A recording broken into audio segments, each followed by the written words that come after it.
Voilà, on arrive à notre dernière vidéo de la série sur Notion et la productivité. Aujourd'hui, on va s'occuper du Web Clipper et en tout cas de tous les moyens d'enregistrer ce que vous faites et d'utiliser Notion comme un deuxième cerveau qui vous sert surtout à retenir tous ces petits trucs par lesquels on passe et qu'on oublie quasiment directement parce que notre cerveau n'est pas fait pour ça. Bonjour, je m'appelle Vince et bienvenue sur Creacity.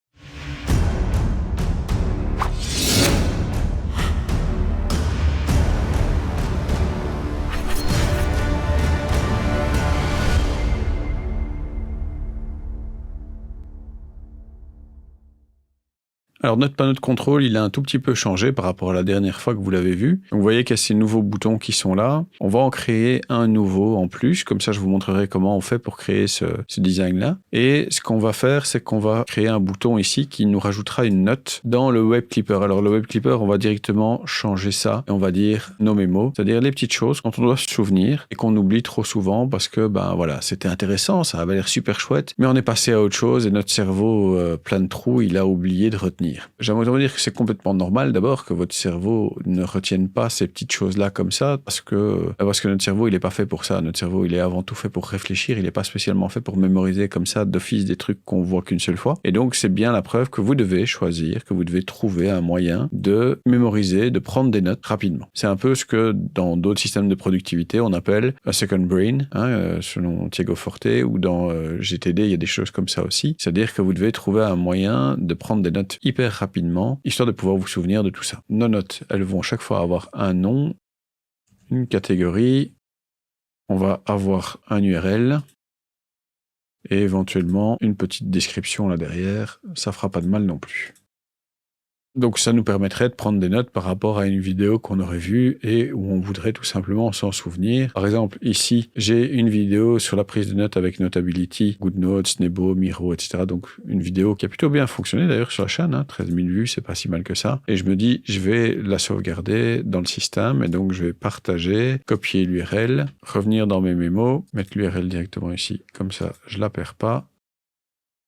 Quelle catégorie? On va dire que c'est une vidéo.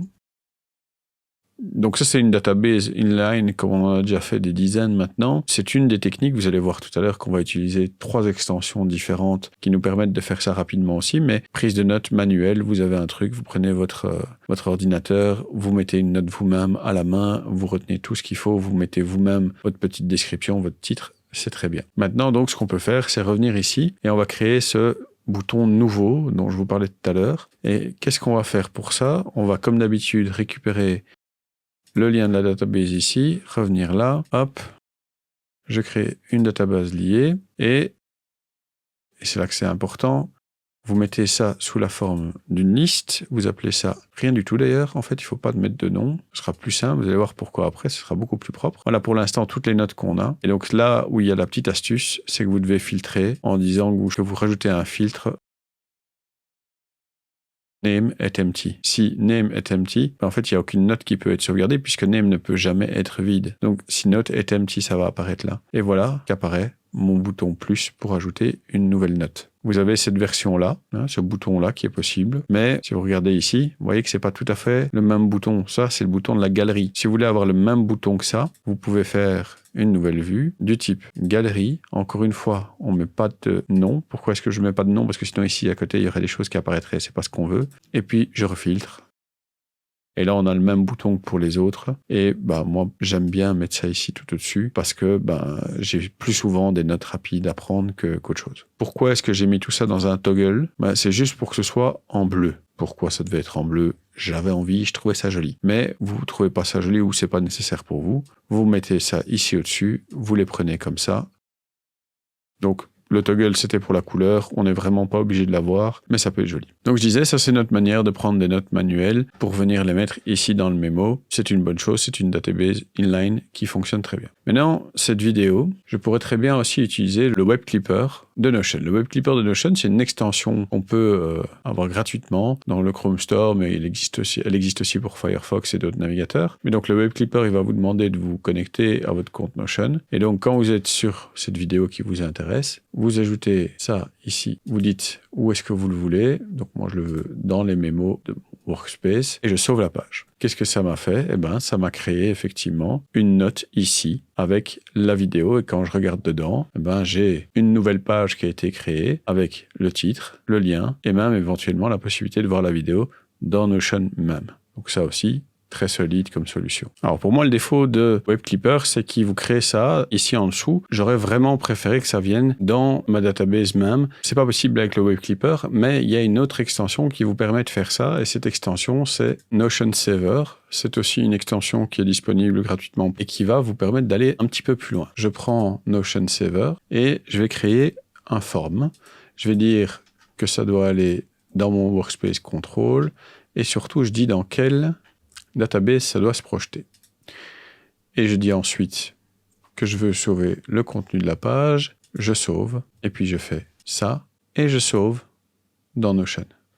Je reviens ici, hop, voilà ce qui est apparu. C'est bien ma vidéo avec le titre. J'ai plus qu'à rajouter éventuellement un tag, à faire ma petite description si je veux, mais j'ai directement tout qui est là. Et si je clique sur mon lien, j'arrive au bon endroit. Et si je clique ici, j'obtiens un peu plus et entre autres, là aussi, la possibilité de voir la vidéo dans une page. Donc c'est vraiment très très chouette, c'est vraiment un chouette système. Bon après, il faut voir comment ce sera développé, comment est-ce qu'il va y avoir du suivi par rapport à cette extension, mais de mon point de vue, c'est nettement supérieur à ce que le WebClipper permet. On a donc deux méthodes qui vous permettent d'utiliser une extension pour sauver ce que vous êtes en train de regarder sur le web dans votre Notion directement. Maintenant, il y a une dernière chose qui me semble vachement intéressante à proposer, c'est Readwise. Readwise, c'est une extension aussi, mais c'est avant tout un service qui va récupérer tous les highlights, toutes les notes surlignées que vous mettez dans votre Kindle ou dans d'autres articles que vous lisez. Donc Readwise est connecté à mon compte Amazon, est connecté à ce que je surligne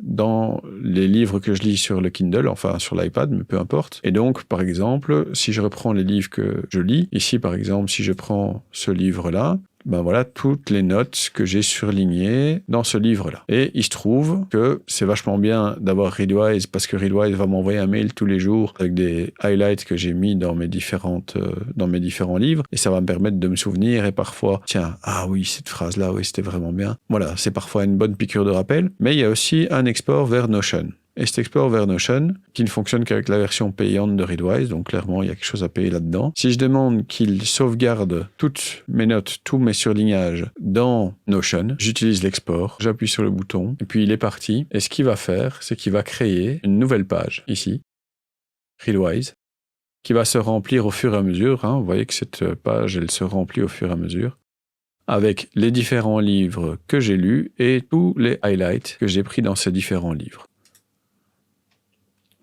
Et voilà, toutes les notes, tous les surlignages que j'ai faits par rapport aux différentes parties du livre qui m'ont intéressé. Et même si j'appuie ici, il m'ouvre mon application Kindle exactement au bon endroit.